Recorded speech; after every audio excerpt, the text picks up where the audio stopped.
नमस्कार, आंकड़े हमारे फैसला आपका में आप सभी का स्वागत है। मैं हूं आपके साथ रोहित पुनेठा।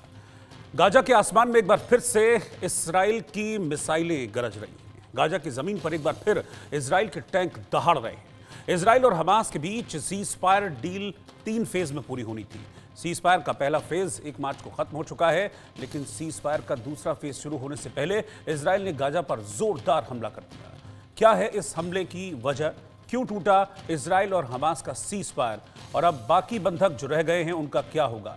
इसी पर आज हम चर्चा करने वाले हैं। एक खास रिपोर्ट भी मैं आपको आगे दिखाऊंगा, लेकिन उससे पहले मैं अपने सर्वे के सवाल आपको दिखाता हूं और उसके बाद मैं चलूंगा अपने खास मेहमानों के पास और ये जानने की हम कोशिश करेंगे कि आखिरकार क्या वजह रही कि जिस युद्ध विराम की चर्चा हो रही थी वो युद्ध विराम अचानक से टूट गया और उसके बाद इजराइल ने गाजा पर कहर बरपाना शुरू कर दिया। सर्वे का पहला सवाल मैं आपके सामने रखता हूं, फिर मैं अपने गेस्ट आपको इंट्रोड्यूस कराऊंगा।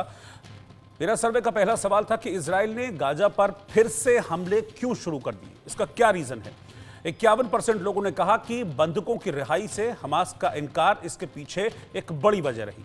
19% लोगों ने कहा कि इजरायलियों को नुकसान की धमकी जो हमास की तरफ से दी गई थी वो इसके पीछे एक बड़ा कारण रहा। 26% लोगों ने कहा कि मध्यस्थता प्रस्ताव से इनकार कर दिया गया था, ये इसके पीछे एक बड़ी वजह थी। सर्वे का अगला सवाल क्या था मेरा? वो ये था कि इजराइल का ये एक्शन अपने नागरिकों की जल्द रिहाई का दबाव बनाने के लिए है क्या? 73% लोगों ने कहा कि हाँ ऐसा ही है। इजराइल दरअसल ये कोशिश कर रहा है कि उसके जो 59 बंधक अभी भी हमास के पास हैं उन्हें जल्द से जल्द रिहा करे, टुकड़ों में नहीं, जैसा कि अब तक होता आया है। 26% लोगों ने ना में जवाब दिया और 1% लोगों ने इस पर कोई भी रिएक्शन नहीं दिया है। मेरे साथ खास मेहमान जुड़े हैं, अपने पैनल को इंट्रोड्यूस करता हूं। मेरे साथ मेजर जनरल रिटायर्ड ध्रुव कटोच जी, जो कि सीनियर डिफेंस एक्सपर्ट है, वो साथ में हैं। Major general retired Sanjay Meston sir, senior defence expert, वो भी इस वक्त साथ में हैं। और नीरज राजपूत जी, डिफेंस जर्नलिस्ट हैं, वो भी इस वक्त साथ में हैं। वो अब से कुछ देर में साथ में जुड़ेंगे, उनके पास भी हम चलेंगे। तो पहले मैं जनरल कटोच आपके पास आ रहा हूं। क्या रीजन आपको लग रहा है कि युद्ध विराम की बातचीत भी हुई, वो सबने देखा कि युद्ध विराम की बातचीत भी हुई थी और ठीक ठाक कुछ चल भी रहा था, अचानक से एकदम से इजराइल का ये एयर स्ट्राइक और ऐसी एयर स्ट्राइक जिसमें अभी तक की रिपोर्ट ये कह रही है कि 450 के आसपास लोग मारे जा चुके हैं? धन्यवाद रोहित जी। सर देखिए, मेरा अपना सोच विचार है, ये सब प्रॉब्लम जो हुआ है, ये जो हॉस्टेज लिए थे, जो बंधक लिए थे हमास ने जी, सब शुरुआत की जड़ वहीं पड़ी है। और सिर्फ बंधक लिए नहीं, जो जिस प्रकार के साथ उनके साथ व्यवहार किया गया, वो मैं समझता हूं कोई भी सिविलाइज लोग नहीं कर सकते हैं जो हमास ने किया। और एक मैं मिसाल देना चाहता हूं आपको जी। आप देखिए, तकरीबन 2000 लोग उन्होंने एक रात में मार दिए थे हमास ने, जब उन्होंने इजराइल के ऊपर हमला किया। अगर वो भारत के ऊपर करते, अभी ये सवाल ये सोचना चाहिए, फर्ज करो अगर भारत के ऊपर इस प्रकार का हमला होता हमारे दुश्मन देश से, और हमारा इजराइल से 140 टाइम 140 गुना उनका ज्यादा पॉपुलेशन है, इसका मतलब है फर्ज करो कि पाकिस्तान की तरफ से इस प्रकार से हमला होता और 2.5-3 लाख लोग वो मार देते और 20-25 हजार बंधक ले जाते, भारत का क्या जवाब होता? क्या आप बोलते हो इधर जाके हम बातचीत करें या शांति करें, या हम बोलते हैं ऑल आउट वॉर और उस देश को पूरा 100% बर्बाद करें? ये है, ये सिर्फ आंकड़ों की बात कर रहा हूं मैं, परसेंटेजेस के तौर पर। जी जी।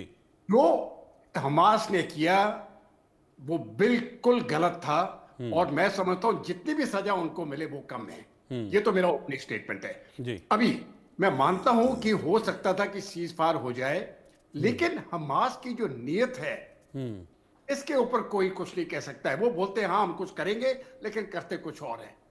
मुझे अभी तक भी समझ नहीं आती है उनका क्या हक है उन सिविलियंस को, उन बच्चों को, उन औरतों को अभी तक भी बंधक बनाए रखना। कोई हक नहीं है उनका।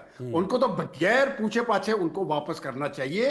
अगर वो नहीं करते हैं तो उनको भुगतना पड़ेगा, बेशक पूरा वेस्ट बैंक बर्बाद हो जाए। उसकी जिम्मेदारी मुझे लगता है हमास की है और किसी नहीं।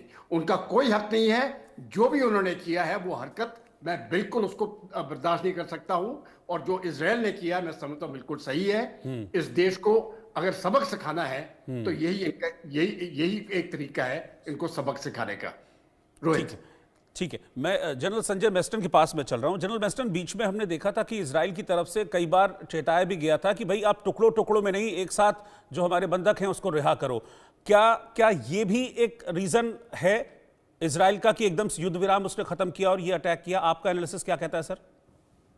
और रोहित, देखिए, अगर आप इजराइल की तरफ से सोचिए जी और जो जनरल कटोच ने बोला, मैं बिल्कुल सहमत हूँ। देखिए, ऐसा है, जी ये लड़ाई तो किसने शुरू की है, चाहे कुछ भी कारण हमास दे दे,